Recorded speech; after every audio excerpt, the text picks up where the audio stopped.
Good morning, good afternoon, good evening, and good night. Welcome to the Erin Molan Show. It's great to have your company. As always, it's a big one for you. I've got a couple of very special guests. My big guest today, my main interview, is with Kate Gladdin.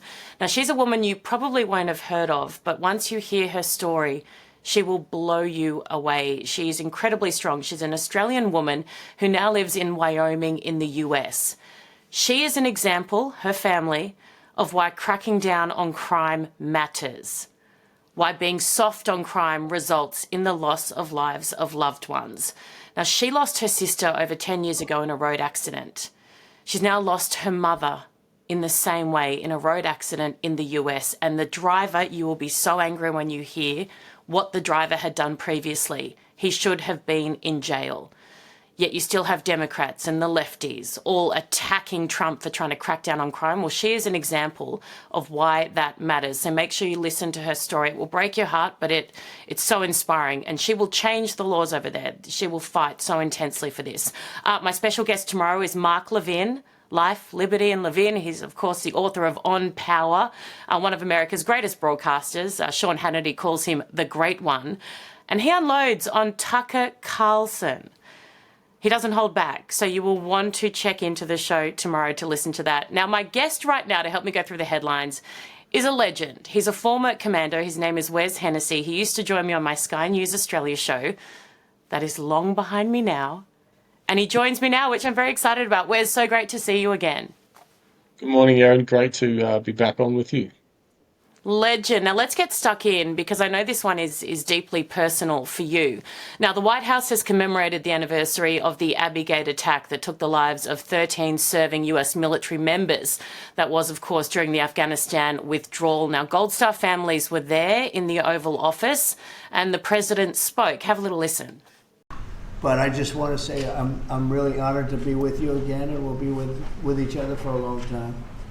And your loved ones are looking down and they're very proud. I just want to thank everybody for being here. Very special to me, a very special day. 4 years is a very special time, and now it's lightening up, but it'll never be really light. But there are some great souls that are looking down on you right now, and they're very proud of their parents and brothers and sisters, and but moms and dads especially. That's what I seem to have dealt with mostly. There's nothing tougher. So thank you very much. And the media, I want to thank you because you've been very respectful of this group of people. And they deserve it. They went through hell for no reason. It should have never happened. And I'm going to sign the proclamation now.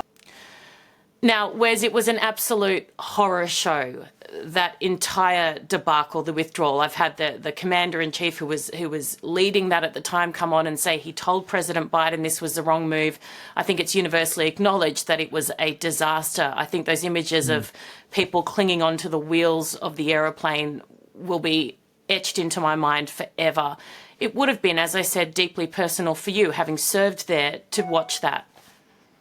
I think for all Australian veterans who watched it, and also for the members of the ADF who participated, because we obviously had our own contingent there on the ground, it was an extremely emotional, both good and bad emotions.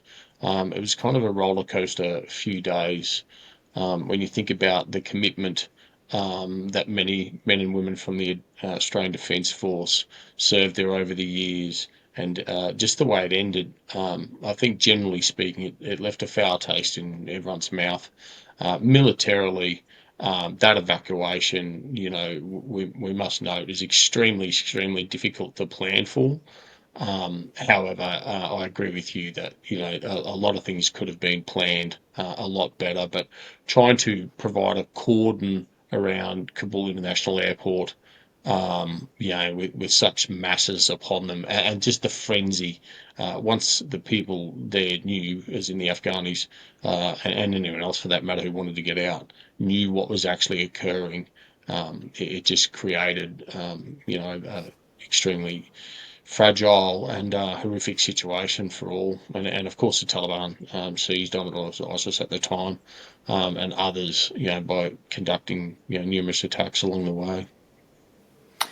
I think one of the memories I have of Dad, around that time, and he was receiving messages from translators and people in the field who had helped Australian soldiers and been the most incredible loyal support, who are now, of course, targets for the Taliban, desperate to get out. And there was one guy that had his family there who'd been an incredible ally.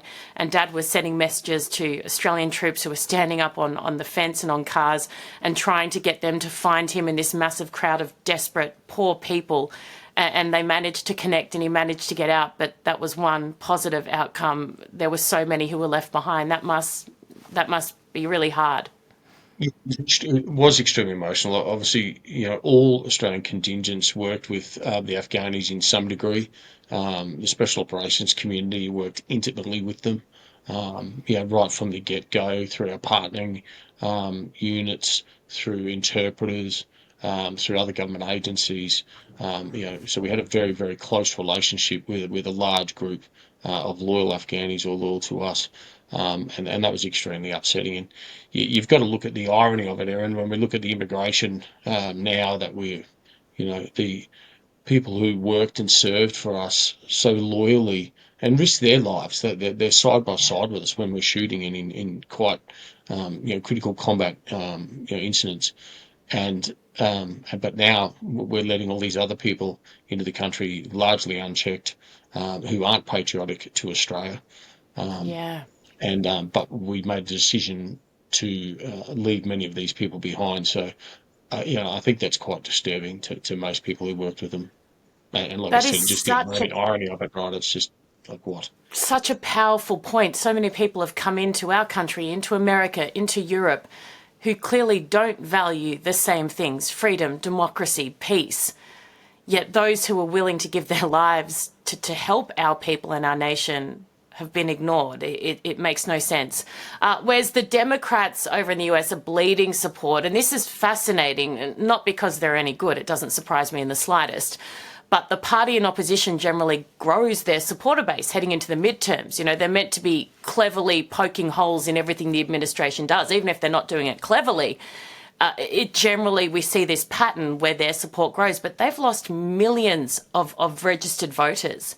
And I look at this and I look at every issue that they've attached themselves to, not just during the election campaign, but since Trump took office: transgender in women's sport, illegal immigrants, criminals, pro-Hamas supporters. Like, they stand for nothing real. Nothing they stand for or they argue for says to any American who is a normal, average, everyday American, says to them, we've got your back, we care about you, this will make your life better. Not one thing they fought for. They are a basket case. Yeah, and you're seeing that there's this flow on, and like Trump or dislike him, it's almost irrelevant. You can't ignore, how good of job he has done at getting rid of so much of the bullshit, frankly, Yeah. because that's what it is. We're surrounded by this noise, and you can see it now. It hasn't crept into Australia. It's here, and it's loud. So I don't find it surprising at all.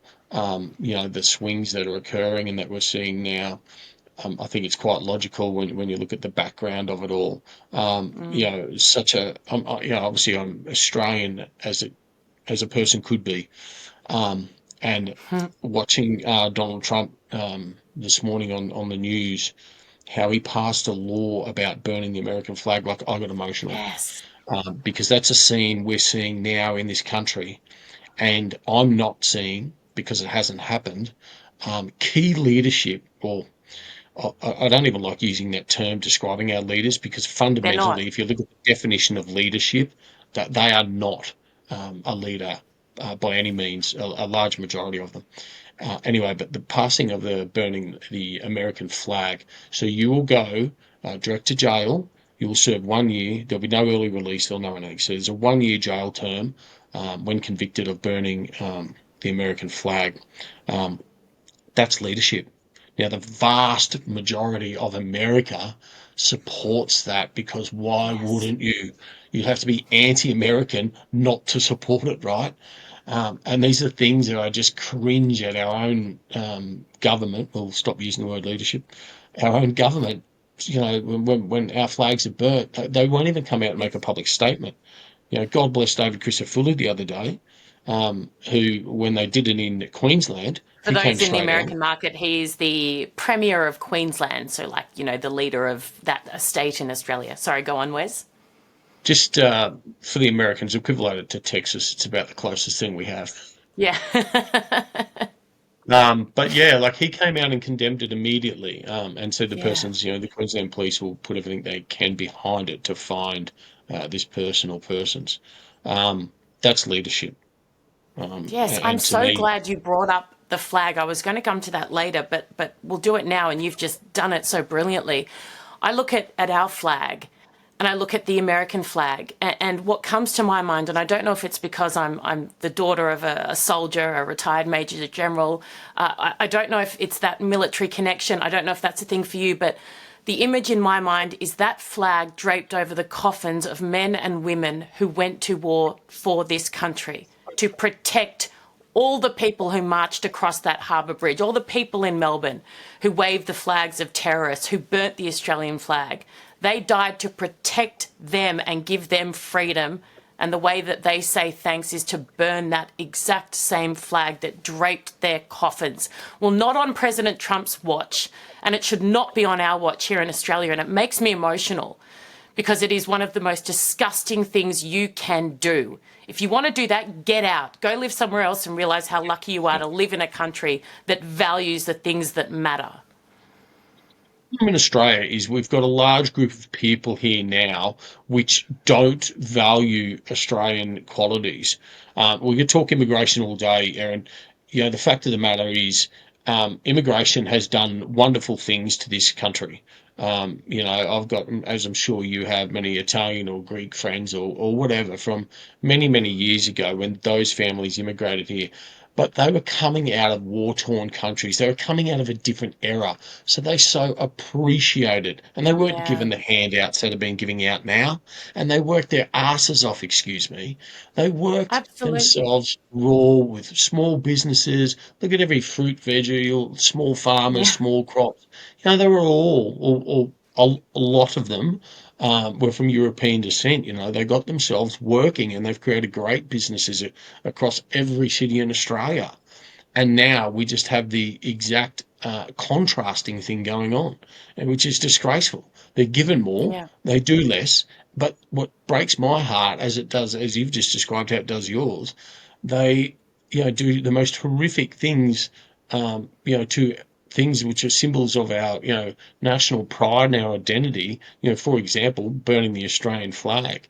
I can't imagine it. And of course, people like yourself, with your background, with your father's background, people like myself, yes, we're more emotional about it. But there was an era in Australia where there was, hundreds of everyone is, thousands of yeah, other people that were just as emotional about it because yeah, people were touched by symbolisms of, nationalism, and they were touched by these things not only through war, through other yeah, significant events Australia's gone through, and the depression and the this and the that. And now, um, it's quite alarming how people think of this country when it's giving them basically their life. Like yeah. I can't fathom it, and it makes me extremely upset and emotional.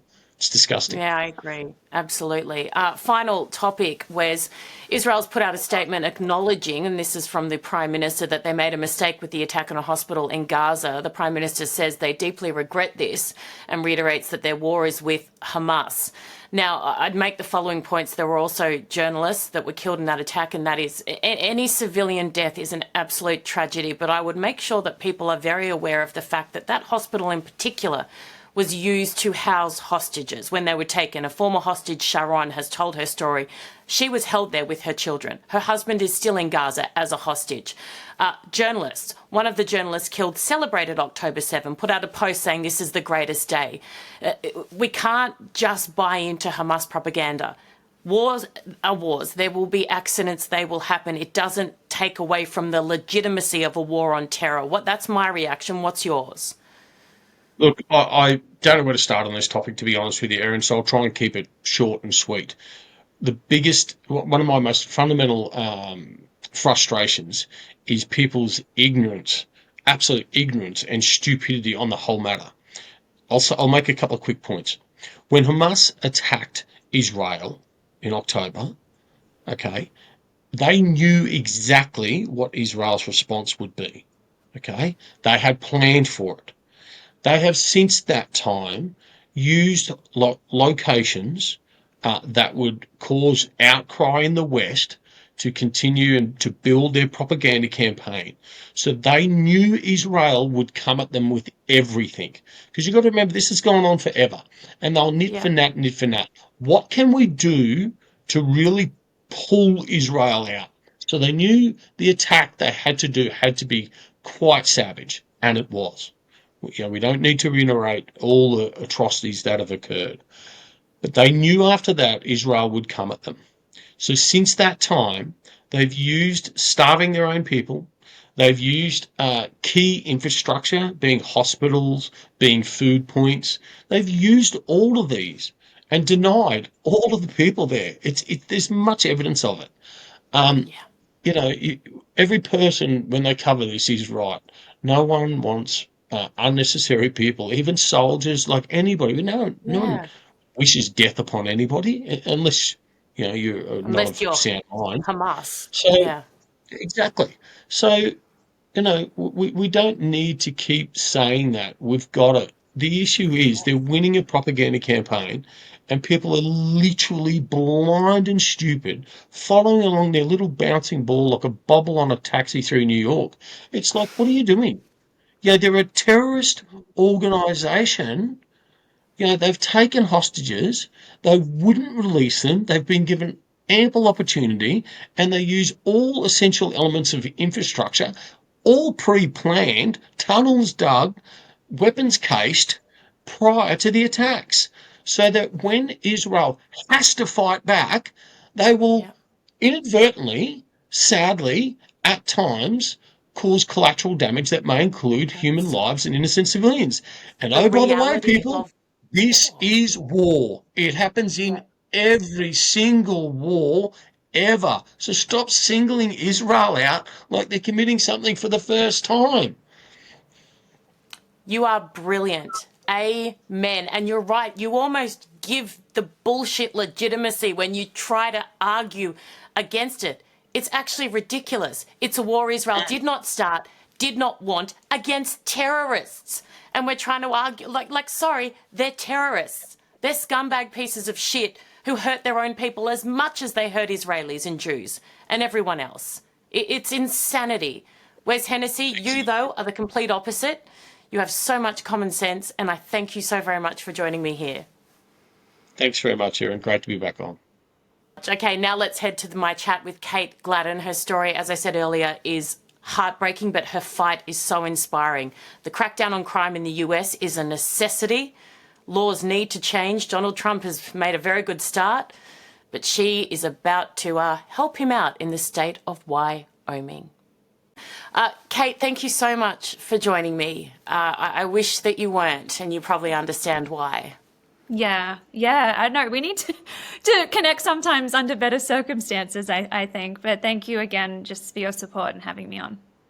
No, not at all. I had you on not that long ago to talk about your sister, Nicole, and the tragedy that stole her from you and all the work that you've done since then.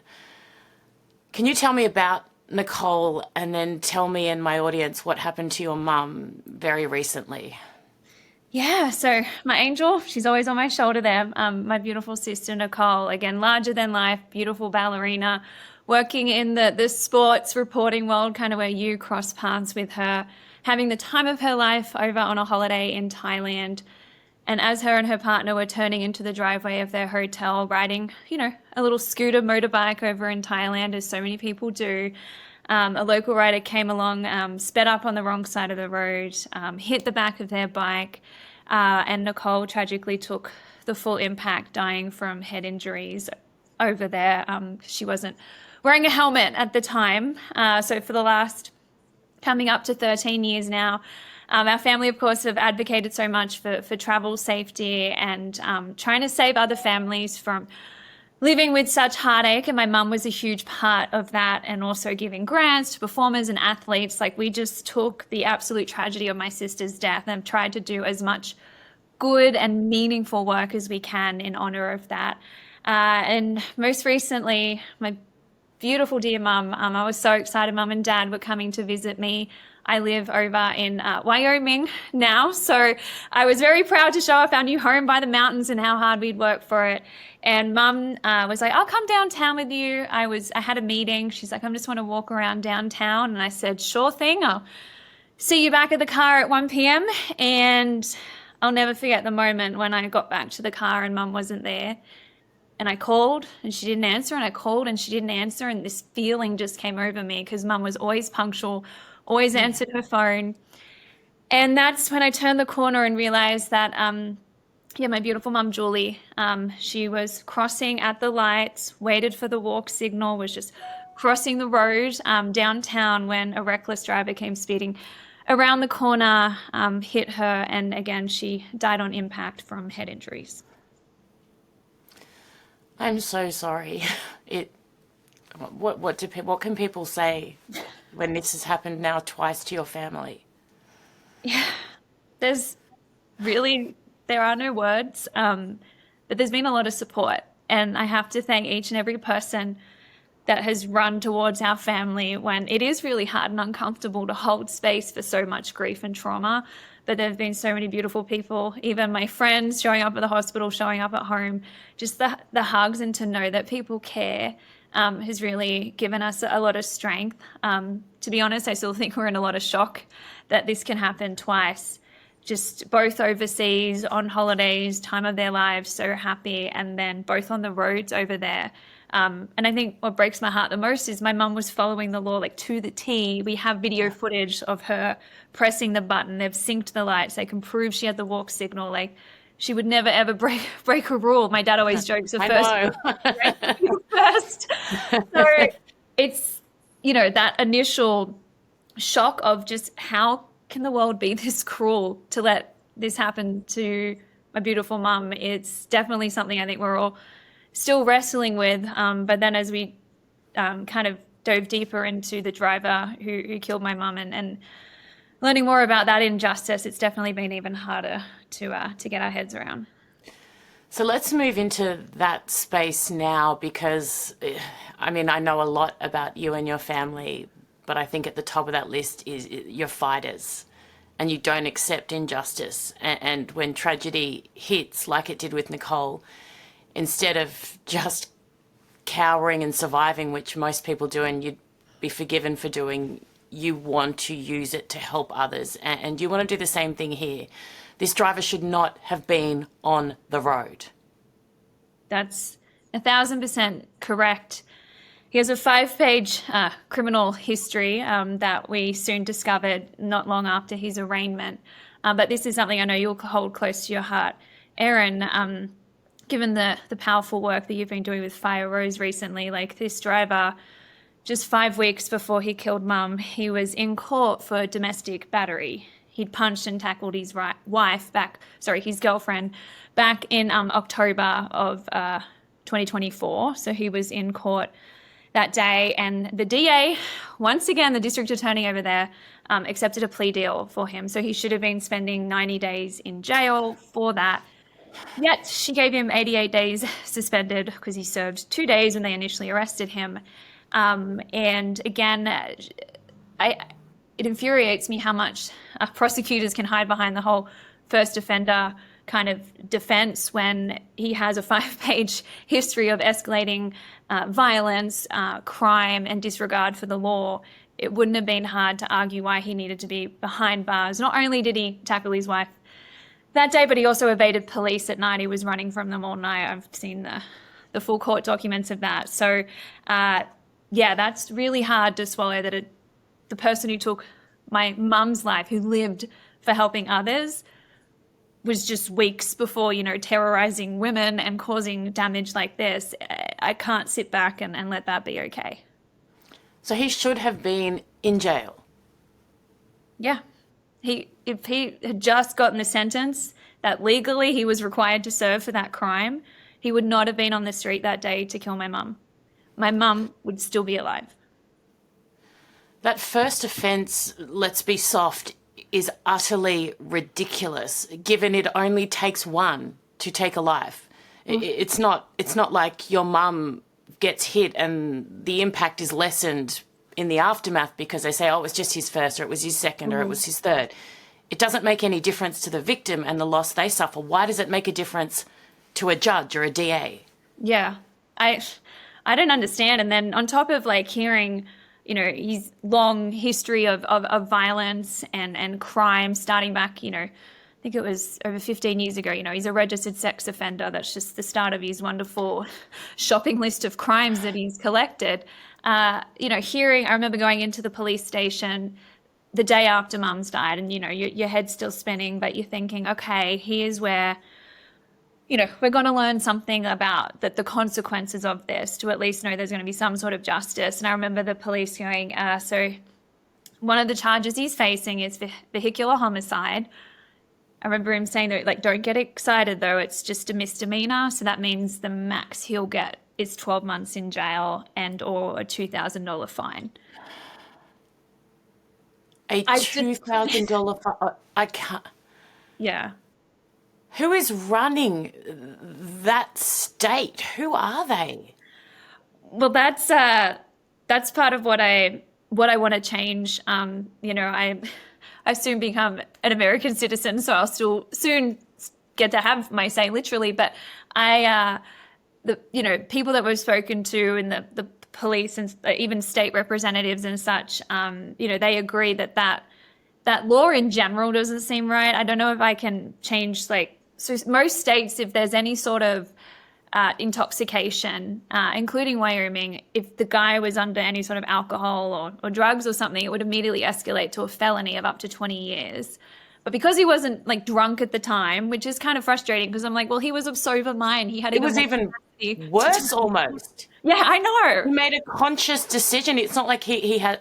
That is crazy. So anyway, that's what would escalate it to a more serious crime. But I want to at least change the law because I think this is what makes more sense. Because I think they have that misdemeanor in place in case it's like a 17-year-old kid that, you know, got their whole life ahead of them. They make a split-second little mistake, like something where, again, we had no idea who we were dealing with a criminal like this when we first even heard that misdemeanor charge. So at first it was like a gut punch. But then when we started digging more and realizing the history of this guy, that he should have been in jail, that he's been, causing, you know, violence and crime around the community for over a decade now, I was like, there needs to be a caveat in place because I haven't even mentioned this part yet, but just the December 2023, so just over like 18 months ago, he was actually charged with a DUI that resulted in a crash because the police even found like cans of alcohol like in his seat next to him at the site of the crash. So he could have easily harmed or killed someone then. Yeah. Miraculously, he didn't. So he has a serious driving record. He has over 10 offenses, you know, like from speeding and driving without a license and all these things. And at the arraignment, when I went and we watched it, and the district attorney said, we'll give him an unsecured bond. Immediately I was like, why unsecured? I just heard the person before had to pay cash. Why is this guy walking out of the courtroom today not having to pay a single thing? And she said one of the reasons was because he didn't have any previous driving offenses. At the time, we didn't know that. We hadn't yet got a copy of his record. But I cannot tell you the fury we felt when we got home that afternoon. The Sheridan Press reported on this the arraignment, and that's when they listed out about the sex offender, the DUI resulting in a crash, and I'm like, how? And so when I questioned the DA, how did you miss this vital evidence? How did you look me in the eye and say he had no previous driving offenses? It was, you know, like she couldn't really give any explanation to that. That is appalling. I know. That was a different court or something. I'm like, this is your job to, yes, you're representing the state, but you have to at least understand you're also representing our family for some sort of justice. Absolutely. So, you are residents there. That is your home, and her her duty should be to protecting you and serving you. I understand her role, but that's negligent, isn't it? To not have been aware of a driving offence.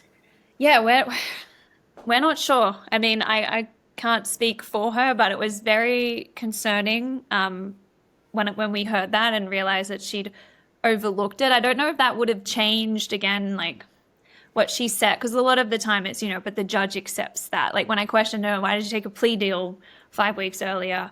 Oh, well, first time offenders, that's her favorite little thing, usually get a plea deal. I'm like, but you have the jurisdiction as a prosecutor to take the full picture into account and to prosecute properly. And anyway, it was that part is when we're like, okay, we're going to have to use our voices a bit here. We're going to have to tell people the full story and not let people think, oh, this was this poor little innocent mistake. No, it was someone getting around that corner like they seem to get through in life, and that's disregard for others and just doing, what they want. So yeah, that's kind of where we're at. And I've met with a state representative, Tom Kelly here in Wyoming, because I emailed everyone from the mayor, congresswomen. Like I was just like, I'm a dog with a bone right now because I get it. We can't save my mum now. It's too late to do that. But if we can protect another family from having to sit in the police station, hear that their loved one's death is a misdemeanor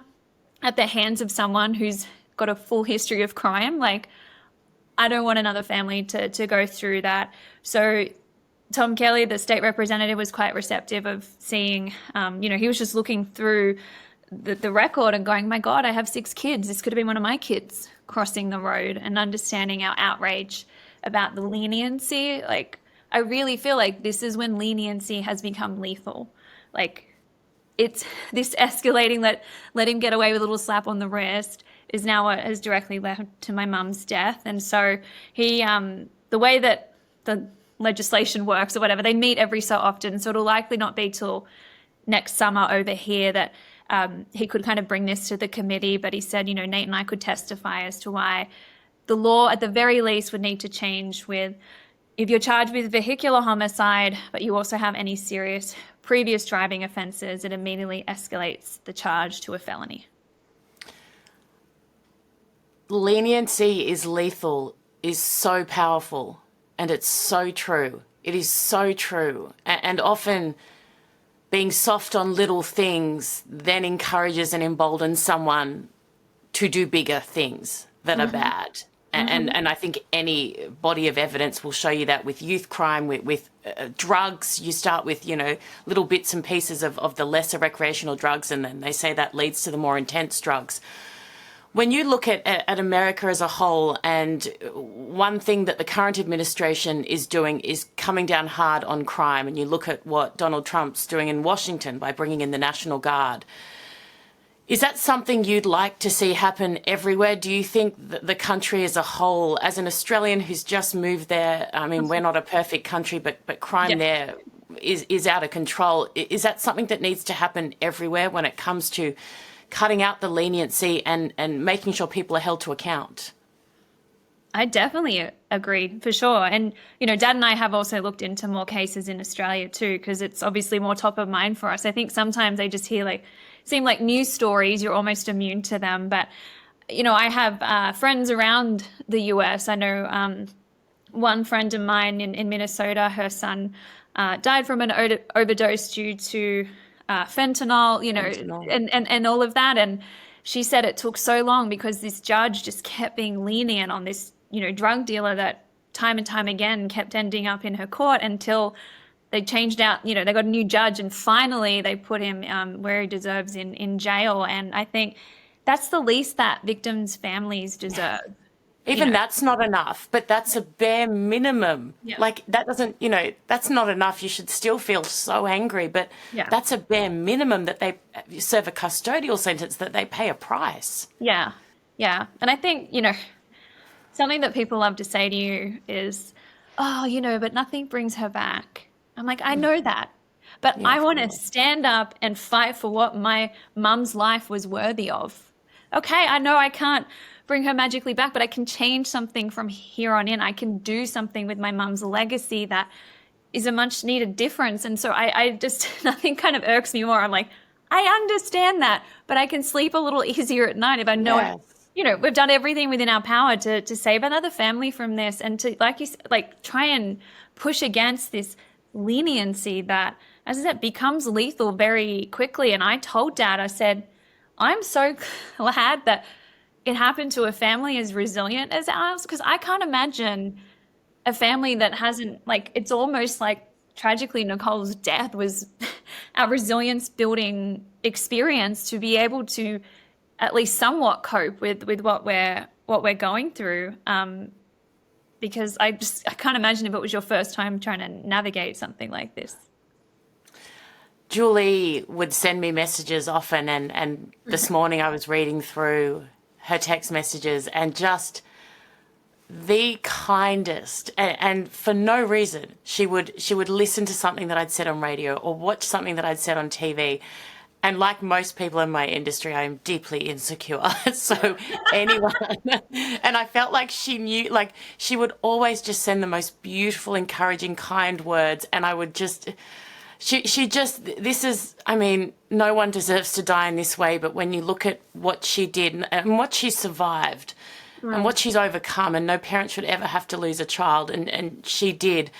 But then to put herself in positions that would have been just as painful, talking publicly about it, meeting other young people who reminded her of her daughter that she lost, giving them grants so that they could go do the things that Nicole did. That takes a special kind of person. That would be brutal.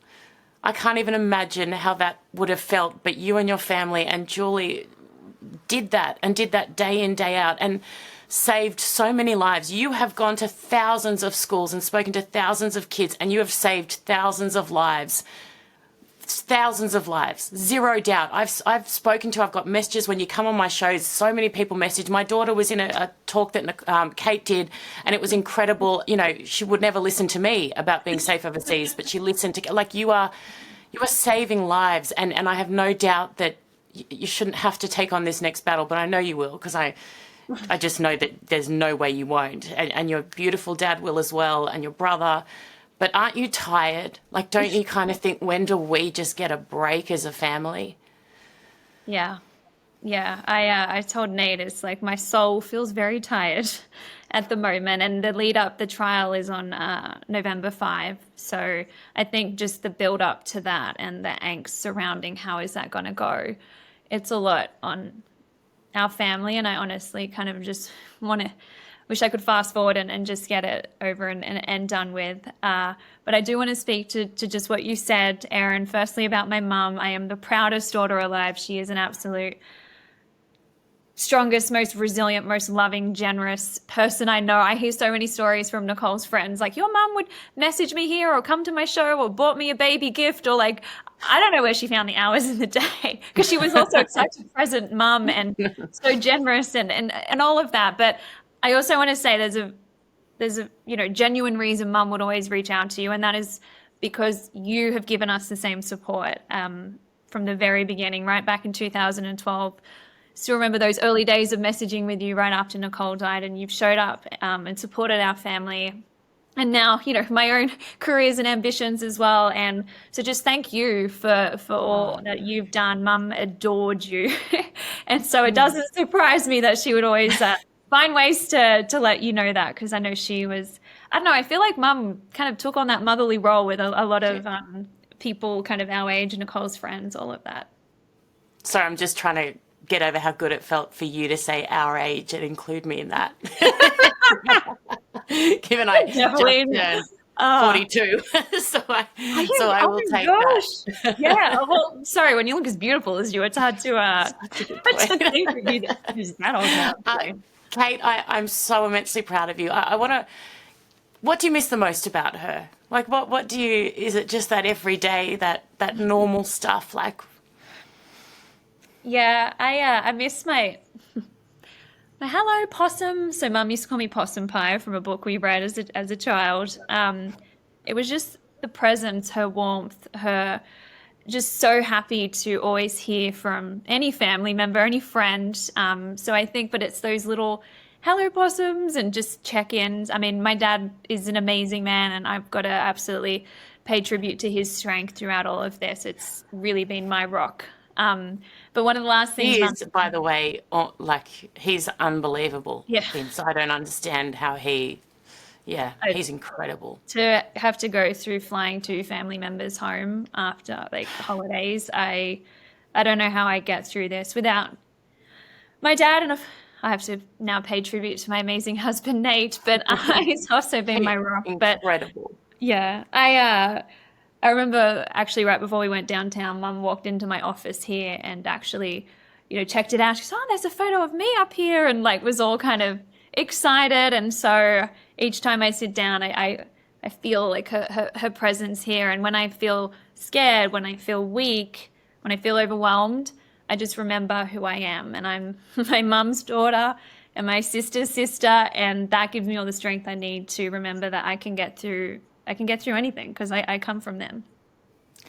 Last question. Does a tiny part of you find comfort in the fact that Nicole's got her mum now up in heaven? Yeah, I'd like to have a word with her for taking her so soon. But I do remember I said to Nate, like, my mum's not grieving a daughter anymore. She's at peace with that. Like, she's back with Nicole. And I don't know if, in this way that we will, I'm okay and happy in life now, and my brother's got his beautiful family, and Nicole felt like it was time to call her home. But, I have their two fingerprints here by my heart, and I just remember that they're together now. I have two shoulders, I guess, for a reason. One angel needs to sit on each one. But yeah, there's definitely a little solace there for sure. I've still got the angel that you guys gave me, Nicole's angel, that sits next to the photo of my dad on my I'll send you a photo after this. I'd love to see that. One of the greatest honors of my life was speaking at Nicole's funeral and getting to know your family and being a part of what you're not trying to do, because you're not trying, you're doing it. And it makes me so proud. And my heart breaks for you, but you're right. You are capable of not only surviving this, but finding happiness again that you deserve, and it will take a while, I know that, but you will all get there. You're incredible. I'm so inspired by you, and thank you for sharing, again, something so deeply personal and heartbreaking that will make a difference to other people and will help save other people from having to go through it, and that is the greatest gift in the world, and Julie would have wanted you to do that because she cared more about other people than herself always. So thank you. I love you so much. I love your whole family, and my heart breaks for you, but I'm so proud of you. Thank you so much, Erin. All the love for you also, and I'll keep you updated on how this fight goes. Come back on whenever you like and whenever you can, and use us here. One day, I'm telling you, we got the Lord changed in Mum's honor. That's just the one thing I think that will really help with my healing. If I can find meaning in my pain, it helps a lot. So thank you for helping us raise awareness of this and carrying my family forward. I really appreciate it. You're amazing. I love you. Thank you so much. She is an incredible woman, as is her family. Just amazing. And as I said, she will fight until change occurs and other people don't have to go through what she did. Time for the farewell, but not before a little bit of fan feedback. And the episode with Dr. Mike Kelly, you guys have really enjoyed that. That was yesterday's episode. Check it out on YouTube or podcast if you missed it. He's an incredible, just such a smart man, senior military leader, former member of parliament, who understands the Middle East inside out and just has the greatest perspective on it. So check it out if you missed it. Mechanic says, tremendous interview. Dr. Kelly is brilliant, as is this interview with him. Thank you. We've got, given what seems to be, this is from Bruce, given what seems to be the current interpretation of international law, virtually any nation defending itself would be guilty of a war crime. The irony is that nations such as Turkey, Syria, Sudan, Afghanistan, Iraq, etc. have all committed war crimes on a large scale. Look at the composition of the UN Human Rights Council and my questions are answered. Brilliant point. Phil says, Erin is cute as a button. Oh, and is among the best of the political social media podcasters on YouTube. Thank you so much. I've got a few happy birthdays. Look, it was my birthday on Sunday, and It's probably hard to believe given the line of work that I am in. I hate any focus on me, any attention on me. If it's professional, in a professional capacity, completely fine. I love that. But in a personal way, horrific. So my beautiful friends organised a lunch for me. I had no say in it. I tried to cancel it a million times because the thought of sitting there and everyone looking at me for reaction and me being the centre of attention made me feel physically ill. But I went and it was lovely and I felt very loved, and I thank you for all your beautiful messages. But again, I don't do anything for my birthday ever. It's just not my thing. I'll do something special with my daughter, like a little cake or something like that. In fact, there was a cake with my face on it. Have a look. Tali, who was on the show last week and who will be back on the show next week, actually made that cake. So yes, I thank you very much for your beautiful messages, but if you never ever say it to me again, that will make me very happy. And it's not an age thing. I couldn't care less about getting older. I've always felt this way about my birthday. I find it deeply uncomfortable. But you guys, I love very much. And I hope to see you tomorrow. Remember again, Mark Levin is my special guest. He is superb. He is amazing. And I think I kind of get some stuff out of him that he doesn't normally talk about as well, including his take on Tucker Carlson. So we'll see you tomorrow. Thanks for watching and listening to The Erin Molan Show.